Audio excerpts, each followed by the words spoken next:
Kaya't ipinatatalastas ko sa inyo na walang sino mang nagsasalita sa pamamagitan ng Espiritu ng Diyos ay nagsasabing si Jesus ay itinakwil. At walang sino mang makapagsasabi si Jesus ay Panginoon kung hindi sa pamamagitan ng Espiritu Santo. Pagpalain ng Panginoon ang pagkabasa ng kanyang salita sa pangalan ni Jesucristo. At gabayan tayo ng Panginoon, tulungan nawa tayo ng Panginoon, na kung paano natin tinanggap si Jesucristo na ating Panginoon, gayon tayo lalakad sa Kanya. Sa pangalan ng Panginoong Jesus. Amen. Maupo tayo. Ang iglesia o ang kalipunan ng mga taong sumampalataya sa Ebanghelyo ni Kristo na nagkaroon ng isang pagtanggap, pagkilala, pananalig kay Kristo bilang kanilang tagapagligtas at nagpabautismo ay binuo ng Diyos bilang isang katawan, bilang katawan ni Kristo. Walang ibang intensyon ng iglesia. Higit sa lahat, maliban na maipakita sa daigdig na to ang pagka-Panginoon ni Kristo sa lahat ng bagay. O't intensyon natin na ipangaral ang Ebanghelyo sa lahat ng nilalang. At turuan natin ang tao na mamuhay ng ayon sa mga katuruan ni Kristo.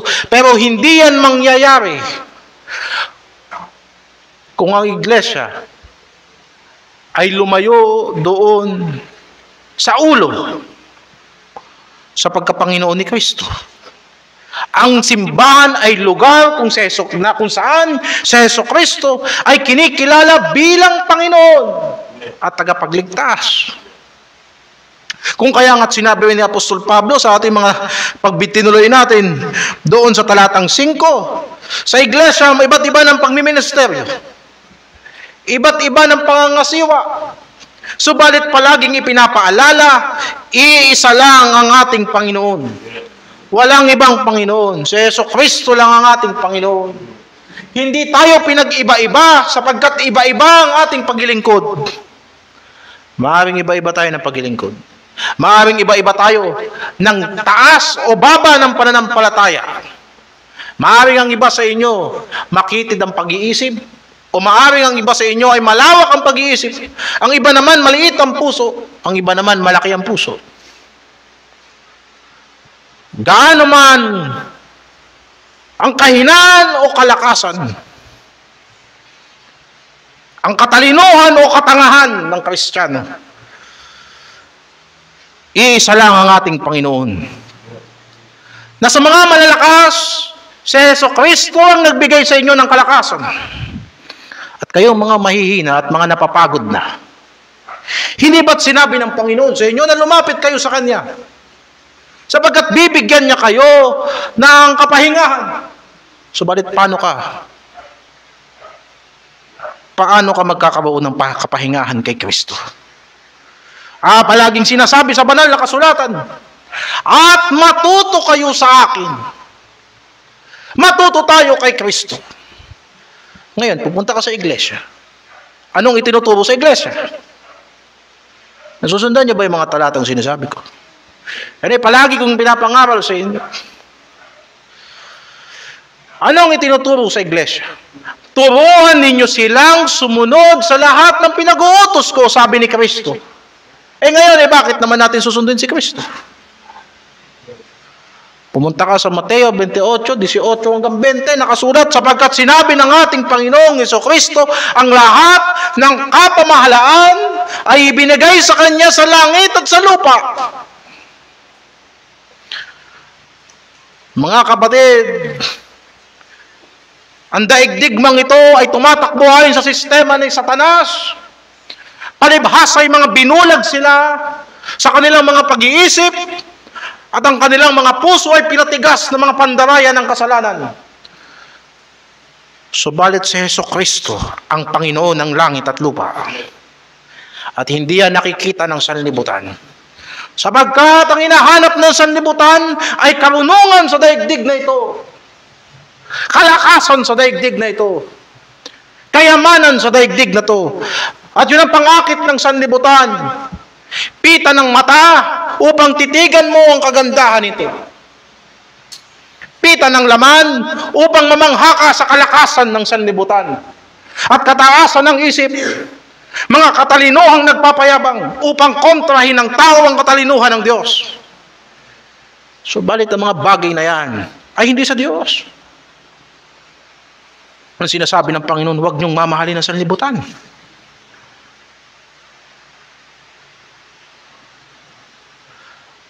Ang sino mang nagmamahal sa sanlibutan, wala sa kanyang pag-ibig ng Diyos. Anong sinasabi ko? Tanggapin man ng tao, hindi tanggapin ng tao. Kung ang tingin man nila kay Kristo ay mahina, at ang tingin man nila kay Kristo katangahan, at ang tingin man nila kay Kristo kahirapan, wala silang magagawa sapagkat si Kristo ay nagtagumpay na sa sanlibutan ito. Siya ang Panginoon ng hari, Panginoon ng langit, siya rin ang Panginoon ng lupa. At kung titignan nyo, ang daigdig na to, nagre-rebelde kay Kristo, huwag kayong mainggit. Maawa kayo sa kanila. Sapagkat siya na may makapangyarihan sa lahat ng bagay, ay matuwid din sa lahat ng bagay. Walang kasalanan sa ibabaw ng daigdig na ito, napapalagpasin ng Diyos. Kung hindi dinala ni Kristo ang kasalanan mo, pagbabayaran mo yan sa impyerno. At isang dakilang bagay na si Kristo ang aking Panginoon. Kung ang sanlibutan ito ay hindi magpapasakop sa pagkapanginoon ni Kristo, kung ang sanlibutan ito ay hindi magpapasakop sa pagkapanginoon ni Kristo, hindi yan pwede sa iglesia ni Kristo. Sapagkat ang ulo ng iglesia ang Panginoon. At may kapangyarihan si Kristo sa iglesyang ito. Kaya sinabi niya sa mga apostoles, humayo kayo sa lahat ng bansa. Turuan ninyo sila, gawin niyo silang mga alagad. Bakit? Sapagkat kung uuna-unawain mo at paniniwalaan mo, walang square meter o square foot na bahagi ng daigdig na ito na hindi dapat sumasamba kay Kristo. Pupunta ka sa ilalim ng lupa, dapat sambahin si Kristo. Tumawid ka ng dagat, dapat sambahin si Kristo. At kahit sumakay ka sa aeroplano o sa hot air balloon, o ano mang gagawin mo, pumunta ka, maging astronaut ka, at titigan mo ang daigdig na to, si Kristo pa rin ang Panginoon, kahit saan ka pumunta. Kung kaya't sinasabihan niya mga alagad niyo, humayo kayo. Dahil lahat ng pupuntahan nyo, si Kristo dapat ang Panginoon doon. Gagawin nyo silang mga alagad. Gagawin nyo silang mga tagasunod. Babautismuhan nyo sila sa pangalan ng Ama, ng Anak at ng Banal na Espiritu. At bakit binabautismuhan natin ang tao? Sapagkat yun ay larawan. Larawan na kung ano ang katotohanan ginawa sa atin ng Panginoon. Kaya sinasabihan natin yung mga tumanggap na kay Kristo, ano pang hinihintay nyo, magpabautismo kayo. Sapagkat kung hindi kayo magpapabautismo sa pangalan ni Kristo, hindi si Kristo ang Panginoon nyo. Niloloko lang ang mga sarili ninyo. Bakit? Ano bang nangyayari sa bautismo? Sinabi sa Roma 6, 3 hanggang 4, na tayo'y namatay ng kasama ni Kristo. At namatay na tayong kasama ni Kristo. Kagaya ng si Kristo ay nabuhay mula sa mga patay, tayo rin ay lumalakad sa bagong buhay. Ito ay larawan ng Ebanghelyo na isinasalarawan sa tubig. Ang tubig ay hindi nakapagliligtas. Ang tubig ay hindi naguhugas ng kasalanan. Sapagkat kung ang tubig ay naguhugas ng kasalanan, di sana hindi dugo ang binuhos ni Kristo sa krus ng Kalbaryo. Sana gumawa na lang siya ng maraming tangke ng holy water. At sinabi, ingatan ninyo ang tubig na ito, sapagkat ang tubig na ito ay sagrado.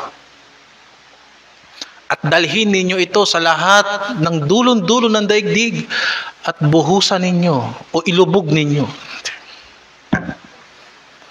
Kung hindi ang bautismo ay larawan. Pag-isipan ninyo, sasabihin natin, tinatanggap ko si Kristo. Ang Panginoon ko si Kristo. Panginoon mo pala si Kristo. Bakit hanggang ngayon sumasamba ka pa rin sa bibulto? Niloloko mo ang sarili mo. Magpabautismo ka, teka. Hindi ko alam, pag-iisipan ko pa. Hindi mo Panginoon si Kristo. Ang Kristong tinanggap natin na Panginoon natin, nagpabautismo. At anong sabi sa kanya ni Juan Bautista? Bakit ikaw magpapabautismo sa akin? Dapat ako ang bautismuhan mo. Pero ano sagot ng Panginoon natin? Dapat natin itong gawin sapagkat ito ang katuwiran ng Diyos. Ngayon, Panginoon mo pala si Kristo. Bakit ayaw mong sumunod sa yapak ni Kristo? Kahit ang mga demonyo sasampalataya rin pero hindi magpapabautismo. Ang bautismo ba nakapagliligtas? Hindi. Subalit ang panawagan sa kaligtasan na ito, tumalikod kayo sa inyong mga kasalanan. Sinabi ni Apostol Pedro sa Gawa 2, talatang 40, iligtas ninyo mga sarili ninyo sa masamang saling lahing ito. Sapagkat sila'y binagabag sa kanilang puso. Sila'y sinaktan ng banal na Espiritu na sinabi sa kanila ng apostol, alam nyo ba na yung pinatay nyo sa krus, yun ang Kristo at Panginoon? At sinabi ng mga tao, ano pong gagawin namin? Magsisi kayo at magpabautismo kayo sa pangalan ni Kristo para sa ikapagpapatawad ng inyong mga kasalanan. Ngayon, ang bautismo ba'y bahagi sa kaligtasan? Hindi. Pananampalataya kay Kristo, pagsisisi ang nakapagliligtas. Maraming talata magpapatunay niyan. Subalit, sinabi ni Apostol Pedro sa talatang 40 yan ang binasa natin, ligtas niyo ang sarili niyo sa masamang saling lahing ito. Si Kristo na ang tinanggap ninyo ngayon, ligtas na kayo, nagsisi na kayo, ganyan ka pa rin. Hindi ka ba magkakaroon ng bagong identity? Tumanggap ka kay Kristo, Katoliko ka pa rin? Sasamba ka pa rin sa Diyos-Diyosan, kakain ka pa rin ng hostya.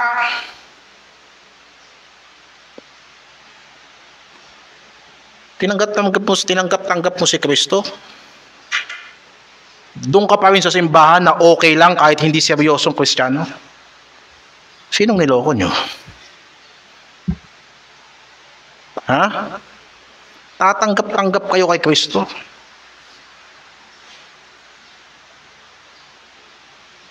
Hindi yun naiintindihan. Sapagkat sinasabi ng Biblia, iligtas nyo ang mga sarili nyo sa masamang saling lahing ito. Ngayon, sa talatang 41, at yung tumanggap ng kanyang salita, o anong salita? Yun na sa talatang 40. Yung mga nakaunawa, tayo ngayon ay kay Kristo na, hindi na pwedeng dito tayo. Kailangan magkaroon tayo ng bagong buhay. Sapagkat nagsisi na tayo. Yung pinatay natin dati, pinatawad na tayo. Yung ginawaan natin ng kasalanan, binigyan na tayo ngayon ng kapatawaran dahil sa siya ay mabiyaya. At yung nagsitanggap ng kanyang salita ay nabautismuhan.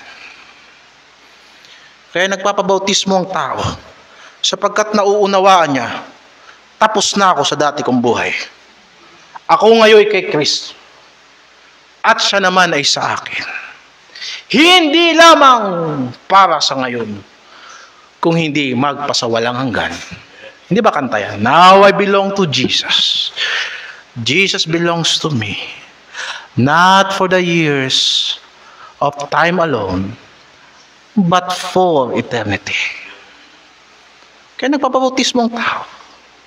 Sapagkat naunawaan mo, nang matapos mong tanggapin si Kristong tagapagligtas mo, Panginoon mo na rin siya. Ngayon,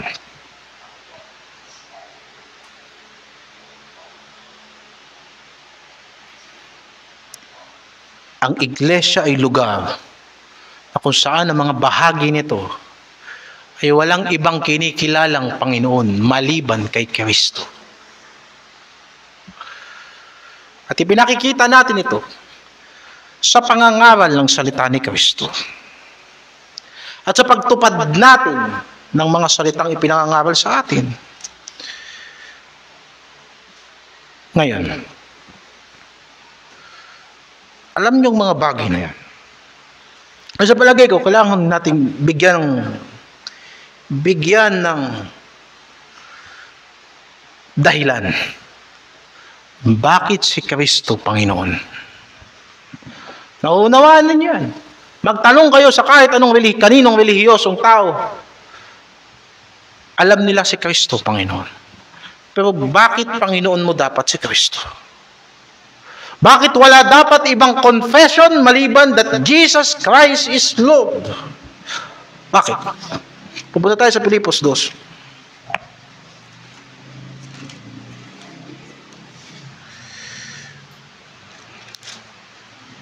At pumunta ka doon sa talatang 6. Umpisa mo sa 5. 2:5. Mangagkaroon nga kayo sa inyong pag-iisip, sa inyo ng pag-iisip, na ito'y na kay Kristo Jesus din naman, na siya, bagamat nasaan yung Diyos, ay hindi niya inaring isang bagay na nararapat panangnan ang kanyang pagkapantay sa Diyos. Kundi bagkos, hinubad niya ito at nag-anyong alipin na katulad sa mga tao. Unang dahilan kung bakit si Jesucristo ay Panginoon. Ipinakita ng ating Panginoong Jesucristo na siya ang Panginoon sapagkat siya ang unang naglingkod. Tandaan mo ng Panginoong Jesucristo ay hindi lamang nagpakababa. Maaaring magpakababa siya bilang tao, pero mayamang tao. Pero politiko. Pero may impluwensyang tao, hindi. Titignan mo ang pagkakatawang tao ng ating Panginoong Jesucristo. Nang siya ay nagkatawang tao, siya ay naging alipin. Maraming uri ng tao sa sanlibutan ito. Marami sanang pagpipilian ng ating Panginoong Jesucristo kung anong klaseng tao magiging anong klaseng tao siya. Subalit pinili niya na maganyong alipin. Maging mauri ng mababang tao. Sapagkat kanyang sinabi, ang mga hintil ay naghahanap ng pagkapanginoon sa kanilang mga sarili. Makikita mo mga tao sa libutan, kapag gusto nilang maghari, manguna, maging leader, kung ano-anong pambobola ang gagawin sa pangangampanya para lang makaupo sa posisyon. Pare-parehas nating alam, hindi sila ganyan sa totoong buhay. Sapagkat hangad nila posisyon. Hangad nila pwesto, pagkilala. Yung mukha mo nasa tarpulin.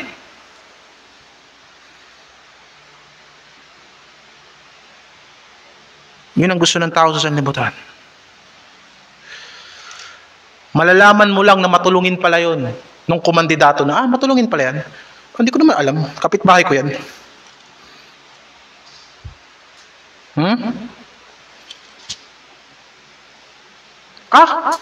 Ito pala yung tinatawag natin na Mr. Tupad. Ay, programa pala niya yan. Ang alam ko sa DSWD yan eh. Alam ko sa gobyerno yan eh. Kanya pala yan. Hindi naman halata.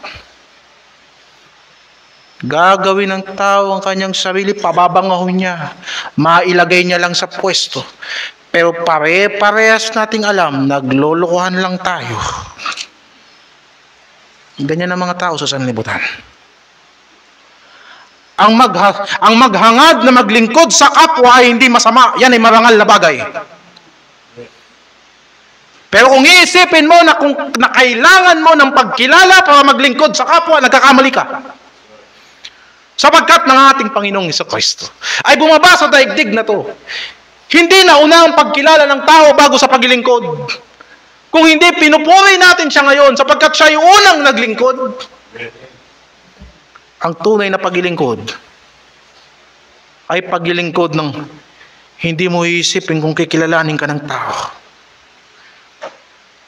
Magkakaroon ka ng maraming kaaway para sa isang tapat na paglingkod. Sasabihin ko sa iyo, kung sino man ang merong isang matapat na plataforma, walang partido. Bakit? Alam din natin na yung mga magpapartido, sila rin nagbobolahan.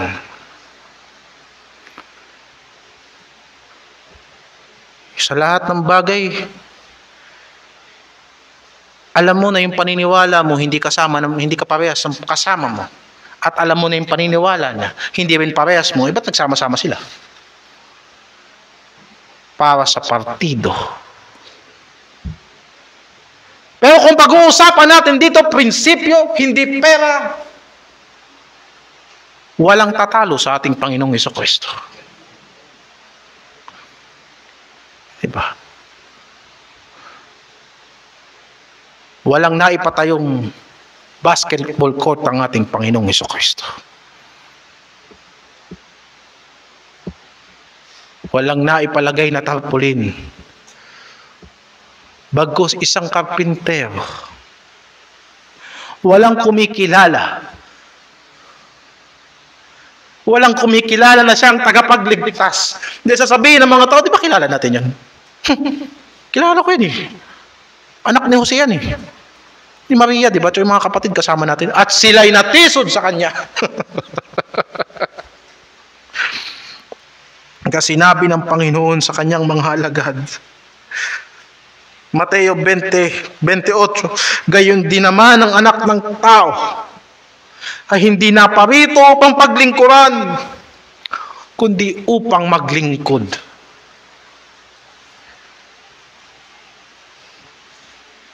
At ibigay ang kanyang buhay na pantubos sa marami. Sa talatang 26, kanyang sinabi, sa inyo'y hindi pwedeng ganoon, nakagaya ng mga hintil sa talatang 25. Ang sino mang mag-ibig na dumakila sa inyo ay maging lingkod sa inyo. Laging lingkod ninyo.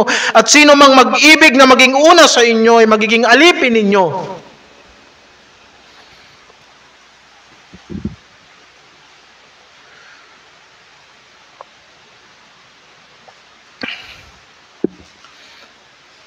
Kaya siya'y Panginoon. Sapagkat siya ay naging alipin nating lahat. Nisipin mo, si Jesucristo ang naglinis ng kalat ko. Ha? Si Jesucristo ang naglinis ng kalat mo.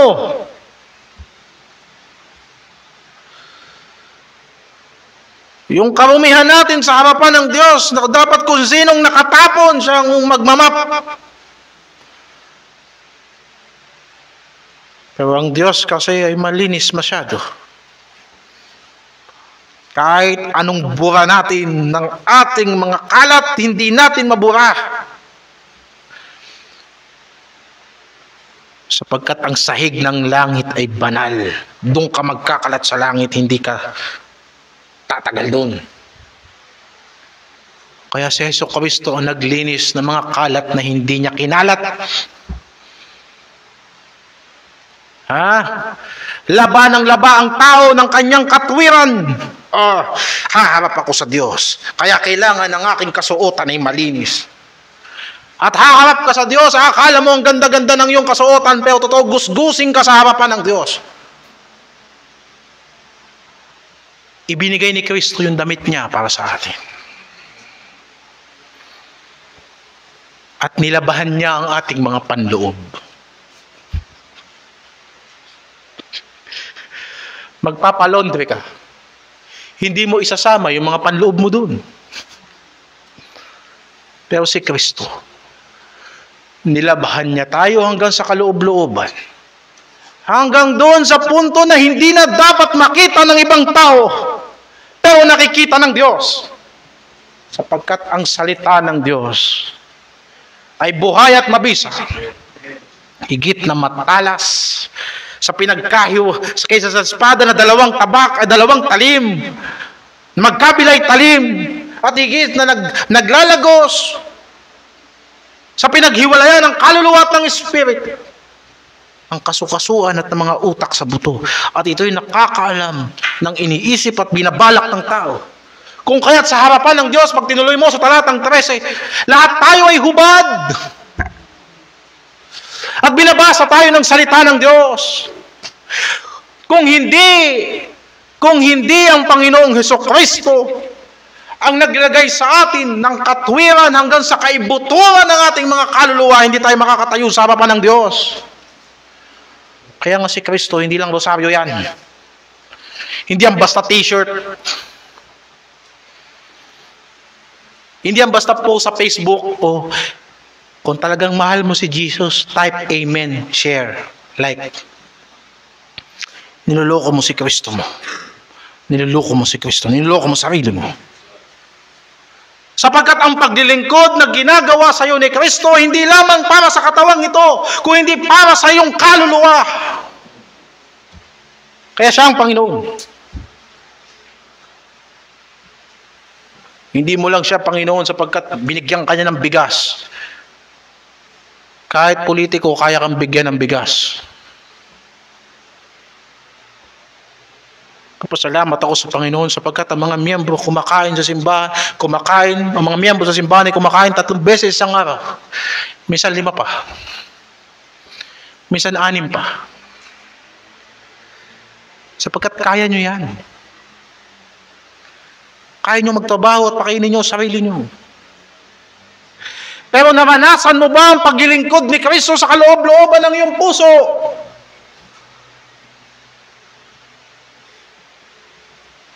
Kailangan mong maranasan ang paglilingkod niya sa iyo para mahalin mo siya bilang iyong Panginoon. Bakit tayo mapagmataas? Kasi pakiramdam natin si Kristong nakikinabang sa atin.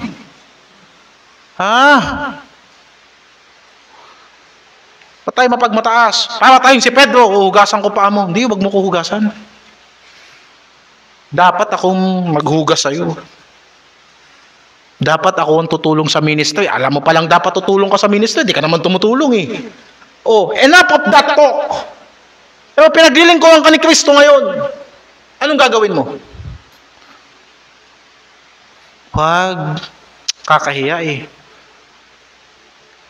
Sabi ng Panginoon, kung hindi kita huhugasan ng paa, wala kang bahagi sa akin. Dakila ang ating Panginoon. Hindi niya sinabi, kung hindi mo huhugasan ng paa ko, wala kang bahagi sa akin. Hindi na sinabing, ikaw, kung hindi mo ako mamasahihin, wala kang bahagi sa akin. O sa madaling salita, hindi sinabi ni Kristo, kung hindi mo ako paglilingkuran, wala kang bahagi sa akin. Anong sinasabi ng Panginoon? Kung hindi mo tatanggapin ang paglilingkod ko sa iyo, wala kang bahagi sa akin.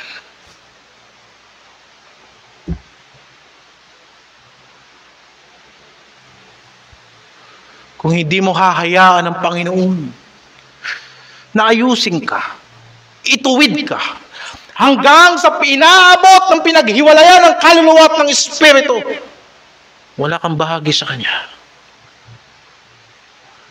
Pinaglilingkuran tayo ng Panginoon. Hindi siya ang nakikinabang sa atin, kundi tayo pa nga ang nakikinabang sa Kanya. Sapagkat siya ang ating Panginoon. Ngayon, ituloy natin. Bumalik tayo sa Pilipos 2. Filipos 2, talatang 8, bumalik tayo. At palibhasay na sumpungan sa anyong tao, siya ay nagpakababa sa kanyang sarili na naging masunurin hanggang sa kamatayan o sa kamatayan sa krus.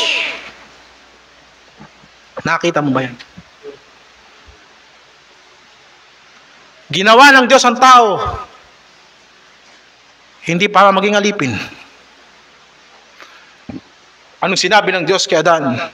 Maghahari ka sa lahat ng aking mga nilalang. You will have dominion over all things. Dapat ang tao naghahari kasama ng Diyos sa lahat ng mga nilalang ng Diyos. Anong problema? Sabi ng Diyos, lahat pwede mong gawin dito. Yun nga lang, yung puno na yun, na ang bunga ay pag-alam ng mabuti at masama, wag doon. Wag kang kakain nun. Dahil sa oras na kainin mo yun, mamamatay ka. Ngayon, wala tayo sa posisyon na sukatin ang laki ng kondisyon ng Diyos. Simple lang, bunga lang yan, saging lang naman. O anong saging, anong... We don't know. Pero sinabi ng Diyos, wag.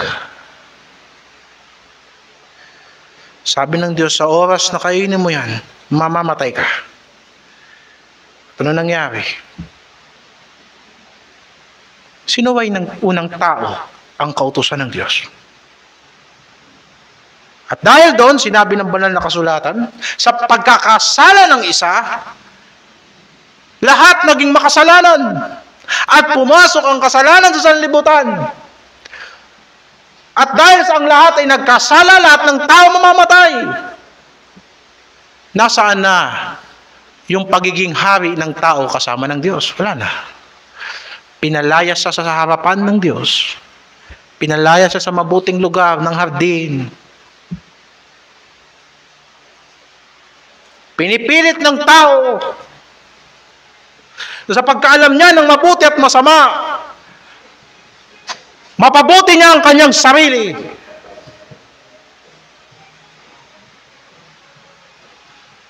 Hiwalay sa Diyos.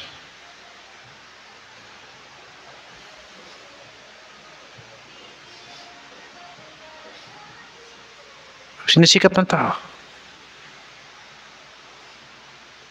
Pero dahil siya'y patay sa kasalanan, mas madaling sundin ang tawag ng laman kaysa piliin ng Diyos. Anong kaparaanan? Para yung tao, maibalik siya sa kanyang orihinal na estado. Kailangan ng isang perpektong pagsunod.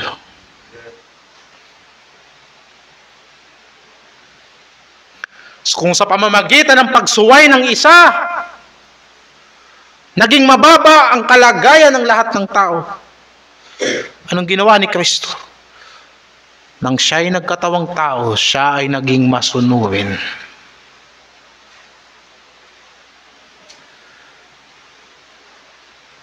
Siya'y nagpakumbaba at naging masunurin hanggang sa kamatayan.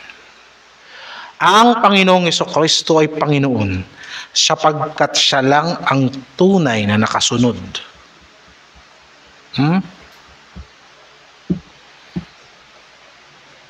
Ikaw, tanungin mo sa sarili mo, masunurin ka ba talaga?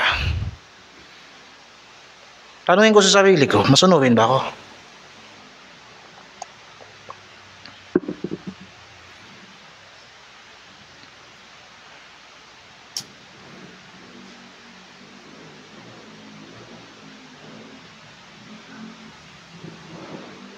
Pastor, nasan doon ang pagkapanginoon ni Kristo? Sapagkat sinabi sa Hebreo 5. Isang talata na naalala ko nung isang araw.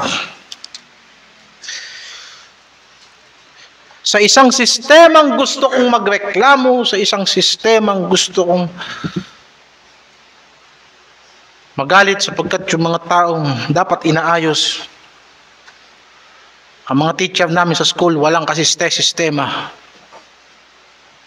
Gusto kong pagalitan yung mga teacher namin. Pero naalala ko tong verse na to. 5:8. Bagamat siya'y anak, gayon may natuto ng pagsunod sa pamamagitan ng mga bagay na kanyang tiniis. At inisip ko, wala ako sa posisyon para magreklamo. Estudyante ako. Dapat akong sumunod kahit mahirap. Sapagkat ang Panginoong Hesukristo, bagamat siya ang anak ng Diyos, natuto siyang sumunod. Hindi siya kagaya ni Adan. At ginawa siya ng kamay ng Diyos galing sa alabok. Pero hindi siya natutong sumunod. At ang kanyang pagsuway ang nagdala sa kanya ng kahirapan. Pero si Kristo, ang kahirapan ang nagdala sa kanya ng pagsunod. Hindi ba dakila ang mga bagay na yan? Ang tao sa kanyang pagsuway ay nagbubunga ng kahirapan. Pero ang Panginoong Hesukristo, purihin si Kristo, ang kanyang kahirapan ay nagbunga ng pagsunod.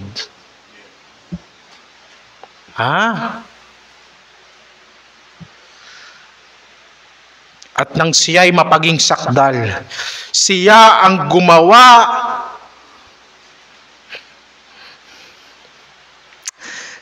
gumawa ng walang hanggang kaligtasan sa lahat ng sumunod sa Kanya. Kaya Panginoon ko si Kristo, sapagkat siya ang gumawa ng aking kaligtasan dahil sa Kanyang pagsunod.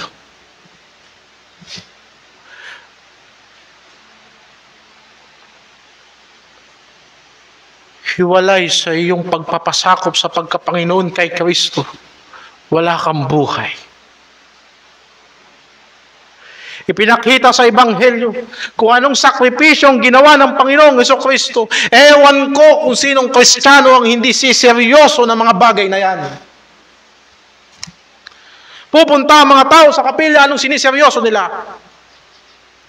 Ministry, project, commitment, anniversary, worship service. Maganda ang mga bagay na yan.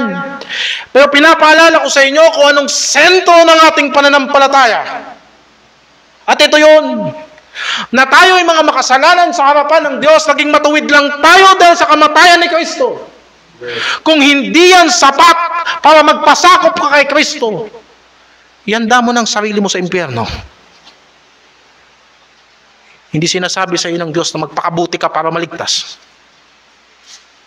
Namatay si Kristo para sa iyo. Pero kung hindi ka hindi mo ipapailalim ang sarili mo sa katotohanan yan,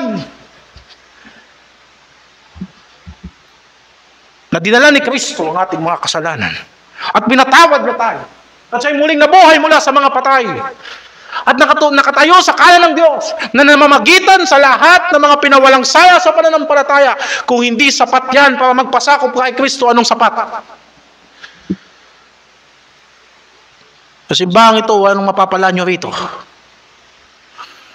Ang init-init dito. Ang pastor dito di marunong magpatawa.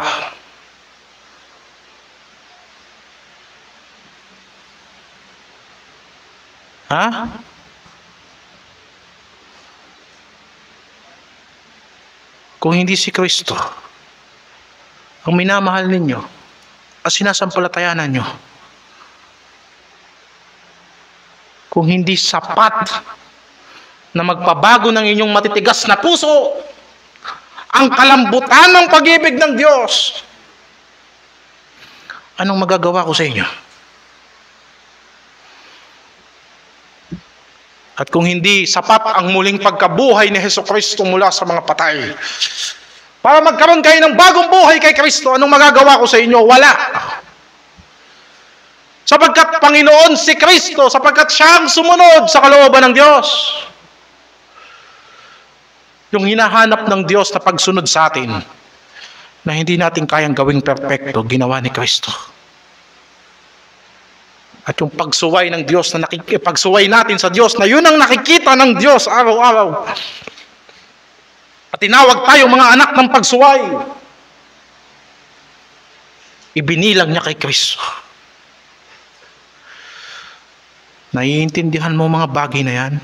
At ngayon nagtatanong ka kung anong karapatan ng Diyos na pangaralan ka. At nagtatanong ka anong karapatan ng Biblia ang ito na pasunurin ang buhay mo. Magbilang ka 1 hanggang 1,000 at itanong mo kung ligtas ka. Kung ikaw ba'y pinanganak na muli.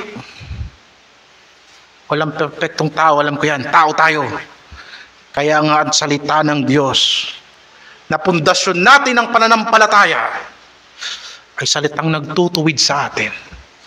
Nagdodoktrina sa atin at sumisira ng ating mga maling paniniwala, nagpapabago ng ating mga makalupang kaisipan. Sapagkat kung hindi magbabago ang isip ko, patapos na makita ko na si Kristo ang karunungan ng Diyos, anong aasahan ko sa Diyos? Kung hindi puot at pagkagalit at hatol. Oo, mahabag ang Diyos sa aking kaluluwa. Salamat sa Panginoon sapagkat ang pagsunod ni Kristo ay naging mitya ng aking pagiging matuwid sa harapan ng Diyos. Intindihin niyo mga bagay na yan. Ngayon, higit ka ba sa iyong Panginoon?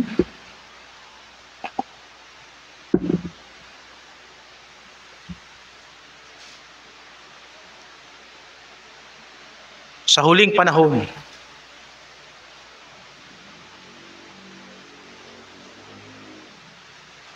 maraming haharap sa hukuman ng Diyos. At sasabihin nila, Panginoon, Panginoon, kilala ka namin. At sasabihin sa kanila ng Panginoon, hindi ko kayo kilala. Mateo 7.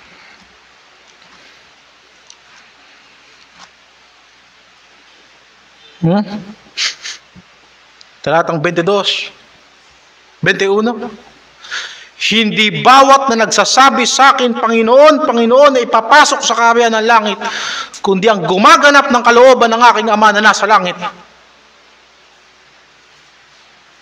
Marami ang magsasabi sa akin sa araw na iyon, Panginoon, Panginoon, hindi ba nagsipaghula kami sa iyong pangalan? Nagsipangaral kami sa iyong pangalan. At sa pangalan mo ay nagpalayas kami ng maraming demonyo. At sa pangalan mo'y nagsigawa kami ng maraming gawang makapangyarihan. At kung magkagawa, ipahahayag ko sa kanila, kailan may hindi ko kayo nakikilala. Magsilayo kayo sa akin, kayong mga manggagawa ng kasamaan. Panginoon mo si Kristo, alam mo naman na yung Diyos-Diyosan, hindi yan Diyos. At sasabihin mo, kala mo dahil sa pananampalataya mo kay Kristo, makakapasok ka sa kaharian ng Diyos? Hanggat hindi mo kayang talikuran ng Diyos-Diyosan mo, ibang Kristo ang sinasamba mo at hindi yung Kristo na sinasabi sa Biblia. Ha? Mas mabigat pa ba yung bisyo mo kaysa kay Kristo? Mas mabigat ba ang kamunduhan kaysa kay Kristo? Sige, hali kayo at mga tuwiranan tayo. At sabi ng Panginoon, na bagamat ang ating mga kasalanan ay pula, ay namumula na kasalanan, gagawin niyang maputi ng Diyos. Sapagkat walang katuwiran ang ihaharap sa iyo ng Diyos kung hindi yung katuwiran na ginawa niya sa kamatayan at pagkalibing at muling pagkabuhay ng ating Panginoong Jesucristo. Walang sasampal sa kasamaan mo maliban sa kabutihan ng Diyos na ipinakita niya sa krus ng Kalbaryo. Kaya kung hindi ka magsisisi, matapos na makilala mo na higit ang ginawa ni Kristo sa lahat ng bagay, hindi ko alam, wala ka ng pag-asa. Kung matapos mong makilala ang Ebanghelyo, wala pa ring epekto sa buhay mo, wala ka ng pag-asa. Para kang si Judas Nakilala mo na si Kristo. Lahat-lahat. Pero sa dulo, mas matimbang pa rin sa iyong pera kaysa kay Kristo. Ihanda mo na yung sarili mo sapagkat hindi ka pipigilan ng Diyos na magtali ng lubid. Masasakit ba mga bagay na ito? Tandaan niyo kung masakit ang mga salitang sinasabi sa atin ng Panginoon ngayong umaga. Mas masakit ang kasalanan na ipinapakita natin sa Diyos. Ngayong nalalaman ninyo na ibinigay ng Diyos ang kanyang kaisa-isang anak, ano pang hihingin niyo sa Diyos? Ano pa? Samantalang sinasabi ng Panginoon na siya'y maawain, na kung lalapit ka sa pananampalataya, patatawarin niya ang ating mga kasalanan. Pero bakit maraming nag-i-stay pa rin sa kasalanan? Di niyo ba naiintindihan ang Ebanghelyo ng Panginoon?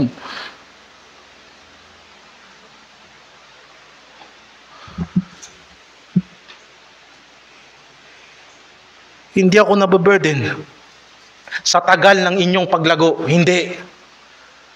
Isang bagay ang nagbibigay sa akin ng kabigatan. Na alam nyo naman ang awa ng Diyos, ayaw nyong paniwalaan. Sa harap ng inyong mga mata, nakita nyo na si Kristo pinatay. Pero akala nyo sa pamamagitan ng sarili nyong pagsisikap, kayo ay magiging buo sa pananampalataya. Nakikita nyo na habang lalo nyong pinagsisikapan, lalo kayong bumabaon. At nahihiya kayo. At natatakot kayong maglingkod sa Diyos. Bakit ganun mga kapatid? Alam nyo naman na ang Diyos mahabagin. Hindi nyo ba alam na ang Panginoon ay mawain at mabiyaya? Ano bang sinasabi ng Hebreo 4:5 hanggang 16?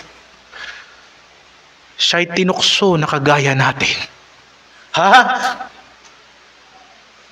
Siya'y tinukso na kagaya natin.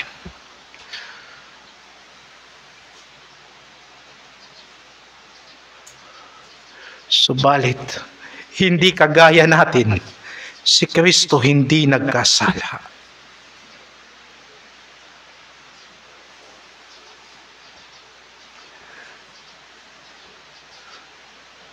Naalala ko yung panalangin ng Panginoon para sa kanyang mga apostoles. Alang-alang sa kanila, pinabanal ko ang aking sarili upang sa ganun pabanalin sila ng katotohanan. Naaalala ko na hindi natukso si Kristo sa kasalanan upang tayo na araw-araw tinutukso at nahuhulog sa tukso ay magkaranas din ng pagtatagumpay dahil sa pananampalataya natin sa Kanya.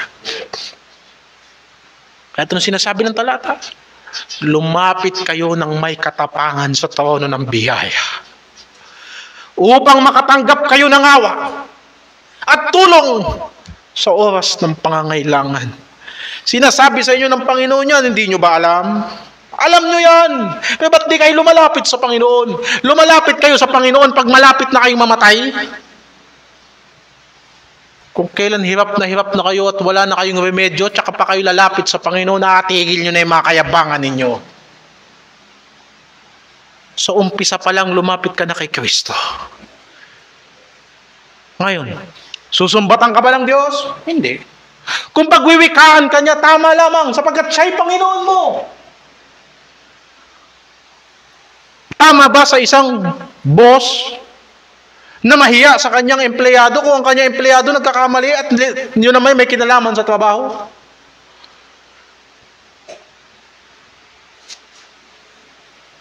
Makakakita ka ba ng trabahador na tumagal sa trabaho at gumaling sa trabaho at pagkatapos na-promote sa trabaho, ni isang beses hindi man lang itinuwid ng kanyang boss, ng kanyang superior, ng kanyang supervisor? Magtataka ka pa nga kung sinong laging nakadikit sa boss. Yun ang laging napapagalitan. Pero yun ang unang napopromote. Bakit? Pagka lagi kang tinutuwid, edi lagi kang natututo. Kung makikinig ka. Natatakot ang mga tao lumapit sa Panginoon. Mga miyembro, ayaw lumapit sa Panginoon.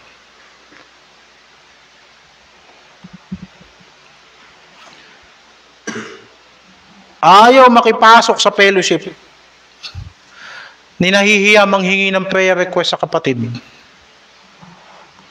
Bakit?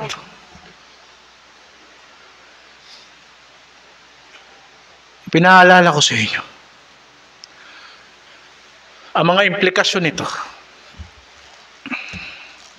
na kung si Kristo ang ating Panginoon,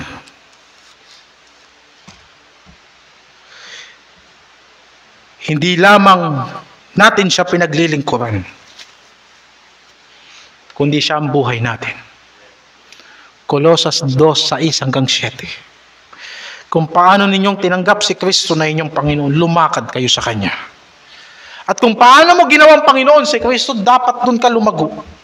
Kaya huwag ninyong masamain. Kung sinasabi na ang paglilingkod ninyo sa Panginoon ay parte ng inyong paglago. Hindi lamang tayo dapat nag-uugat sa Bible study. Nag-uugat din tayo sa kung paano tayo lumalakad kasama ni Kristo araw-araw. Sapagkat nakasulat yan dyan. Sinabi lang ba sa Biblia na tayo ay mag-aaral lamang ng salita ng Diyos at pagkatapos titibay tayo sa doktrina? Tignan mo sa mga simbahan, sino ang unang pasaway sa simbahan? Yung mga marunong sa doktrina.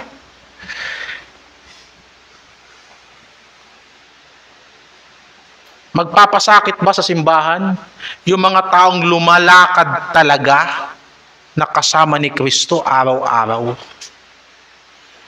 Yan ba ang Espiritu ng Panginoon? Natural, hindi. Kaya total, na pinangaralan tayo ng salita ng Diyos, kung paano mo tinanggap si Kristo na Panginoon, di ganun kalumakad. Ano pa? At dahil sa paglakad mo na yan, ikaw ay mag-ugat at matatayo sa Kanya, magiging matibay sa iyong pananampalataya, gaya ng pagkaturo sa inyo. Kita mo na. Akala mo, dahil 10 taon ka na sa Sunday school, matibay ka na. Tignan mo sa mamumuhay mo yan kung matibay ka talaga. Di ba?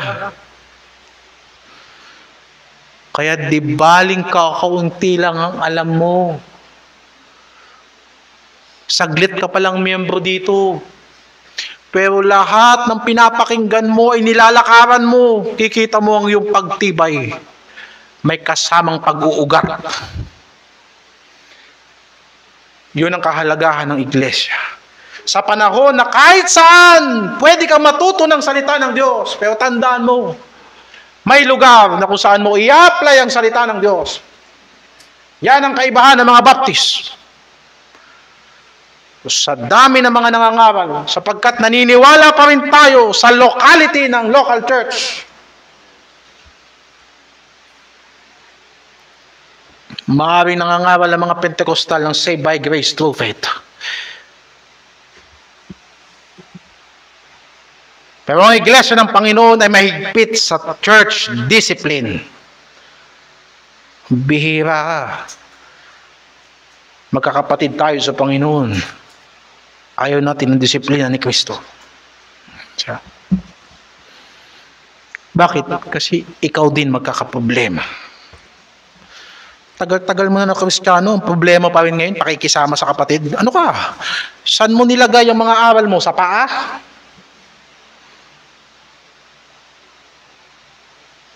Maaaring hindi mo kilala ang Panginoon ng sobra-sobra na parang theologian. Pero yung maliit na kapagkilala mo kay Kristo ay nagresulta ng pagmamahal. Marami tayong pagsasamahan sa Panginoon. Yung hindi mo alam, ituturo ko sa iyo. Ang hindi ko alam, ituturo mo sa akin. Kagaya ng katawan. Magkakaugnay-ugnay. Kaya sa sentro ng spiritual gifts, napaka-importante. Kaya binalikan ko yung 12.3 na yan. Napansin nyo, hindi ako nag-exposition sa chapter 12. Dahil gusto kong bigyan ng emphasis ang pagkapanginoon ni Kristo. Hindi ibig sabihin, naglilingkod ka sa simbahan, Panginoon ka na rin. Yan ay bunga ng pagpapasakop mo kay Kristo. Hindi ibig sabihin, nagbibigay ka sa simbahan, may pangalan ka na rin dito. Isang pangalan lang ang dapat marinig sa atin, ang pangalan ng Panginoong Jesucristo. At sinabi ni Apostol Pablo, wala akong ibang nais mabalitaan sa inyo kung hindi si Kristo at ang kanyang pagkapako sa krus. Wala na. Hindi pwedeng sa simbahan ng mga talo-talo o tatalo-talo. Hindi pwede sa simbahan ng mga imoralidad. Hindi pwede sa simbahan ng mga payabangan ng mga miyembro. At hindi pwede rito sa simbahan na mga matitibay sa pananampalataya tinutusod ng mga mahihina. Hindi gagawin ng Panginoon natin yan. Kaya kung Panginoon mo si Kristo, huwag mong gagawin sa simbahang ito mga bagay na ayaw ni Kristo. Maliwanag naman siguro yun, mga kapatid. Naiintindihan niyo ba yun? Ako man na nagkamali, ilagay niyo ako sa church discipline. Kaya nga tinuturuan ko kayo na maglingkod sa Panginoon kahit wala ko. Sapagkat maraming pastor ang umaabuso sa pulpito, sapagkat ang mga miyembro ignorante sa mga espiritual na kaloob. Akala nyo ba ginagawa ko to para sa inyo lang? Kung hindi kayo matututo, baka dumating ang panahon gumawa ko ng immoral na paggawain at magpipreach pa rin ako kada linggo. Ha? Yung agenda kong ilalagay ko sa simbahan, pasusunurin ko kayo lahat doon. Sapagkat hindi nyo kilala si Kristo ng lubusan. Gusto ko makilala nyo si Kristo. Sapagkat hindi tayo naglilingkod sa tao. Ha? Kaya, kayo na mga alam nyong paglilingkod nyo na dapat naglilingkod kayo sa Diyos pero hindi kayo naglilingkod, mananagot kayo sa Panginoon. Huwag tayo magbulahan. Kahit kalahating tao sa simbahang ito, kung gagamitin nyo ni Kristo, marami yung magagawa pa sa kaluwalhatian ng Diyos. Ngayon, kahit malaking tao ka pa, ang kamay mo 4, 5, 6, at ang ulo mo 2. Ganun ka katalentado. Pero kung hindi si Kristo ang Panginoon mo, at hindi si Kristo maluluwalhati sa buhay mo, hindi ka gagamitin ng Diyos. Ngayon, si Kristo ba ang Panginoon ninyo? Ngayon, kung si Kristo ang Panginoon nyo, pahalagahan nyo siya. Higit sa anumang bagay. Sapagkat walang tao na magsasabing si Kristo ay tinakwil kung may Espiritu siya ng Diyos. Ha? Ngayon, kung nasasabi mo si Kristo ang Panginoon mo, dahil yan sa banal na Espiritu. Yang Espiritong nasa iyo, yan din ang papatnubay sa iyo. Yan din ang magbabago sa iyo. Yan din ang magbibigay sa iyo ng kalayaan. Yan din ang magpapalago sa iyo. Upang si Kristo, hindi mo lang sinasabing Panginoon mo. Pinaglilingkuran mo rin. Dahil walang magsasabi na si Jesucristo ay Panginoon, maliban sa pamamagitan ng banal na Espiritu.